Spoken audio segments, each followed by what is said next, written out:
पर्वत अहिल्या को तार करके परमात्मा ने उन्हें अपने पति से मिला दिया। गए पतिलोक आनंद भरी, आनंद में भर करके पति के लोक में गई। निवेदन ये करना चाहता हूं, जब बुद्धि में पत्थर पड़ा तो पति और इंद्र में अंतर नहीं समझ में आया।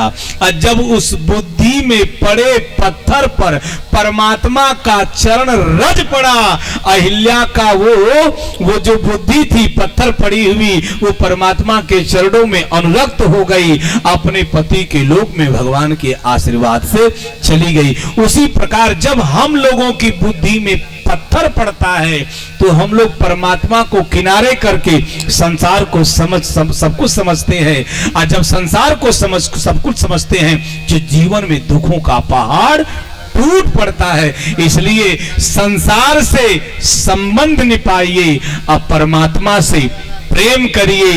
है संसार में एक चीज है एक संसार में प्यार, वो कौन? सरकार का प्यार अस्थाई है।